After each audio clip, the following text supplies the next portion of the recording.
Hello, everyone. Welcome back, NHLRumors.com. Please subscribe to the channel, like this video, comment below. We're talking about the fallout from Quinn Hughes and the trade.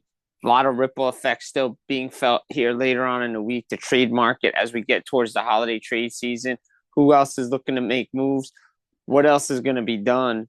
And did a certain team that's on the shelf miss an opportunity? Let's dive into it. Look, we all know what happened as we've linked the video in here. Quinn Hughes was traded last Friday. Blockbuster Friday night trade. The Blockbuster is still open. Yes, ladies and gentlemen, you can go there and get videos and get trades like this. Quinn Hughes to the Minnesota Wild for Z Bouillon, Marco Rossi, Liam Ogrim, and a first-round pick in 2026. Bill Guerin, the general manager, goes out swings for the fences with Jim Rutherford, basically says, here's the offer, accept it. And if you don't, hey, I tried. I went out swinging. And that's what he did. And the Wild, a couple of days beforehand, pretty much knew that they were going to get Quinn Hughes. But Jim Rutherford keeping Quinn Hughes in the loop because, guys, if you looked at Puckpedia, you say to yourself, well, Quinn Hughes doesn't have a trade clause, so he could go anywhere. Jim Rutherford's going to just trade him wherever he wants. But his agent, the player, the team all confirmed that they worked together to get this trade done. He wanted to go east. He probably wants to go to New Jersey or Carolina, wherever, someplace closer to his family. He's from Detroit area. He's from Michigan. So definitely they tried to get something done. However, Minnesota came with the best offer. They presented it to him. Boom. And now it looks like he could stay there, whether it's 3 years, 4 years, 8 years. There's an inside track because Quinn Hughes basically told the world, hey, Billy G stepped up. He stepped up, met the price. Some other teams sat on the sideline. That goes a long way with players talking with some agents over the weekend, talking with some agents this week. Basically said, hey, that goes a long way. When a player gets treated with respect and a player feels he's wanted, that goes a long way when they're due for an extension. So something to keep an eye on potentially. And again, everybody points the finger at Tom Fitzgerald and New Jersey Devils. What have we been saying on NHLRumors.com, DevilsNation.com? What I've been saying across the airways when I've been on TSN radio representing us on a Rob Peterson show as well. Devils just didn't have a cap space. Like, let's be honest, plain and simple, goes back to the summer. Luke Hughes needed a new extension. They tried to move some money out. Couldn't do it. Look, Dougie Hamilton, Andre Palat, 10-team trade list. Basically, it can't go to 20 teams. It's modified, no trade clause. It's a no movement clause, full no move. Can't go on waivers. Can't do any of that stuff that we saw in New York with Chris Drury, with Barclay Goodrow, where they go on waivers, get claimed by somebody else. So they don't go to a team he doesn't want to go to. But the Devils need bodies, too. They depleted roster. Look, Jack Hughes is going to be on his way back after Christmas. He's been skating, as I reported on SiriusXM NHL Network Radio. Luke Hughes confirmed it on TNT before the Devil game against Vegas that he's coming along. Sheldon Keefe says he's on track. Everybody says he's on track. Brett Pesci's back in the lineup. But they didn't want to deplete an already depleted roster, and everybody's going to like, well, you got to go get him. But was defense a problem for New Jersey?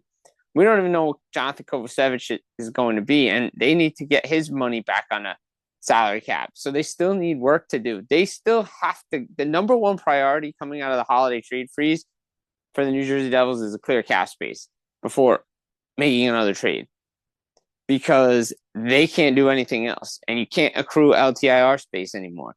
Like, it would be easy if somebody was done for the year, they just go get that contract if they're UFA, and boom, okay, there's your space. You can't do that anymore. So this new playoff salary cap and these new LTIR rules have really thrown a monkey wrench into what the New Jersey Devils want to do. So you're looking at Dougie Hamilton, you're looking at Andre Palat. Now there's some mixed reports about Palat, but he hasn't denied it, and neither has Hamilton. Again, at the beginning of the year, New Jersey definitely didn't want to trade Hamilton. Sources I talked to, they didn't want to move him. He hasn't been approached by anybody as well, but they are definitely trying to move some money, and those are the two biggest contracts. But the problem is they need bodies on the back end. Simone Nemec is going to be out for a while. Again, you get some reinforcements, but where's your goal scoring coming from? Depth scoring, all that. Like, you knew eventually the Andre Palat contract was going to come to bite the Devils in the butt. It has never made sense at the time for the Devils to get them. And again, where is this team? Like, they're still looking to add. They're still looking to make moves. They want a center, Ron O'Reilly, Braden Shen, top six forward. Could they get Steven Stamkos? Could they really go get Blake Holman, Nazem Kadri again? Reported it on the Rob Peterson show Monday. Said it in TSN. The Flames will not move Nazem Kadri unless they get the yes offer. Maybe an offer can't refuse, and Kadri's not going in. And the Devils don't have the space for $7 million center. Like, again, are the Flames willing to retain? And any move involving Hamilton or Palat, the Devils cannot retain any money. Zero money. They cannot retain a single percentage point because of their cap situation. So if people think, oh, I can retain and throw for no, the Devils, if they're going to move the player, have to move the full salary. So this is the tricky part for the Devils. If they're going to try to acquire somebody, they have to move all the money out to do it. Again, O'Reilly comes in, you can move out a Mercer or something like that to make the money work. But again, right now, because Mercer is a wing, and again, you go back to what Vancouver's needs were: center, D, prospect, pick. Mercer, natural winger, more than a centerman. Siliav's over in Europe and in the KHL. Nemec is hurt. Yeah, he's probably the good piece, and you pick. But Patrick Allvin said they wanted players right now to help the team. They didn't want prospects. They didn't want guys in junior or in Europe and places like that. So, again, New Jersey was never getting Quinn Hughes, and everybody needs to accept that because it just wasn't in the cards. You can blame Tom Fitzgerald and the contracts all you want, and you have every right to, but clearing space, and everybody knew Quinn Hughes as of last year was gone and not resigning. So there was ample time. So the criticism is fair, but the players earn the right to those no trade, no move clauses. This isn't video game hockey. You just can't magically trade a player and expect to get fair return. Oh, yeah, well, you got to do it. And it does disrupt the room, and it does disrupt everything that's going on the ice. It definitely affected the players. It's definitely affected the way the Devils have played, and it's going to continue to. And New Jersey has to deal with it and ride it out. But again, can they land all some of these players? Their priorities, top six, center, they need the help. They need scoring. They have to make a move. If they don't and sit on their hands, is the clock ticking on Tom Fitzgerald right now? They say no, but that could change down the road, especially if this team doesn't take the next step forward. There's expectations. Injuries can't be an excuse anymore. Can't be an out for a terrible season. There were expectations on this team. That means this team was built the wrong way. Who's the architect of it? The general manager, the president. So when we've seen a GM change in Buffalo Sabres move on from Kevin Adams. They bring in Mark Kekalainen, and Kekalainen was there as a senior advisor. So, of course, he's going to replace Kevin Adams. Again, he's gave him time to do it, right? So, again, like, once you knew Jarmo Kekalainen came in, you knew Kevin Adams' days were numbered as the general manager. They probably were numbered last year. Now the attention turns to Lindy Ruff and the head coaching position. What happens there? Is he staying on board? Said it again on Rob Peterson's show. I mentioned it. Lindy Ruff's lame duck coach only got a 2-year contract with Buffalo. Never made sense to me why they brought him back. Hasn't worked out in 114 games. This team is still bad. Going to be interesting to see where they go. What direction is it Pete DeBoer? Do they bring in John Tortorella, Bruce Boudreau? Do they look inside the organization? What roster moves do they make? They want to try to sign Alex Tuch still. What other players? They want character guys that want to be there, that want to win, that work hard. Could they change this entire roster?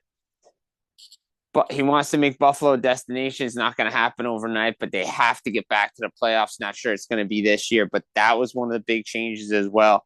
We saw there were rumblings about it last week, got the confirmation that it happened on Monday. So now here we are. What do the Buffalo Sabres do now? What steps did they take to become successful in their way? And again, the big thing is the holiday trade freeze. A lot of people ask, oh, can we see more trades out of what we had last week?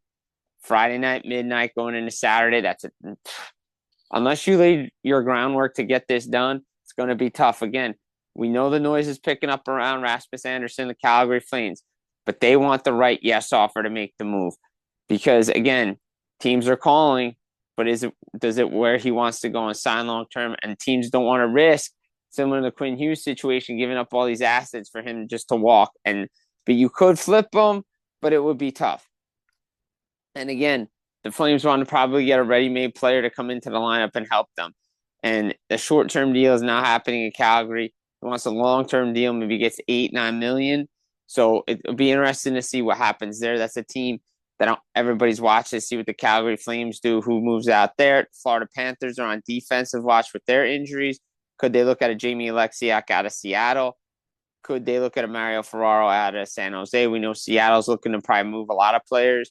We know Jordan Eberle's there, Jaden Schwartz, Ellie Tolvanen, Jared McCann is a potential. He's still got a year and a half left on his deal. Mason Marchment definitely could be a player for teams like New Jersey. Teams looking for extra scoring. Could Marchment move to Florida? Could he move to a place that needs help scoring? Even though Seattle Kraken need help scoring, but Marchment in LA could work.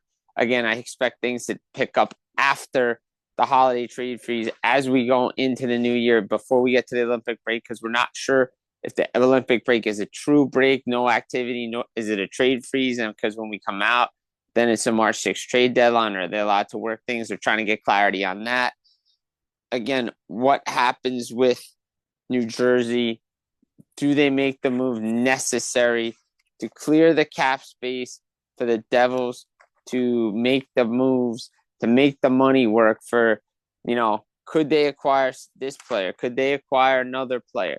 Could they get, they want to get Ryan O'Reilly, but again, you have to move out the money to do it. So a lot of moving pieces when it comes to the New Jersey Devils. I do know for a fact, and I've been told this multiple people, that the Devils made a good offer, but the Canucks felt that the Quinn Hughes offer from the Minnesota Wild was better. So I was told that. Also was told the Nemec injury didn't play a role in anything. However, you do know that the Devils, with all their injuries, probably weren't going to move a player like that just because they needed it. And again, do the Canadiens add depth at the goalie position? Probably not. They'll try to look around it. Again, we saw two goalies move for each other, Jari and Skinner, and really, again, it's a head scratcher. Again, but you have to do it when the time is right. When you feel the time is right, sometimes the time isn't right, and it like that passes you by. The Devils can't let things pass them by. Again, Panthers looking to make some moves.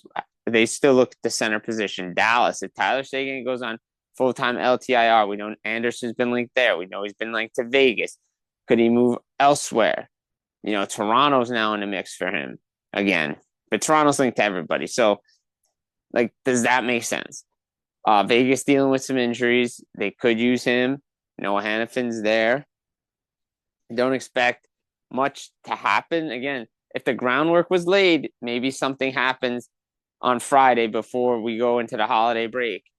But I expect activity to pick up after coming out. What do the Blues do? What players are available there? Again, then all eyes will be on Quinn Hughes, Cale Makar, the extensions they get. A lot of moving parts as we hit the holidays. Here at NHLRumors.com, the NHL is getting closer and closer to Christmas. Then it's a lot more of the condensed schedule. Things will pick up. Expect a couple of moves, maybe more activity, but seeing is believing, because we expected a lot in the summer and didn't get it. Now we are. Hopefully more things trickle in, but things to watch is what is New Jersey going to do now that Quinn Hughes is in Minnesota?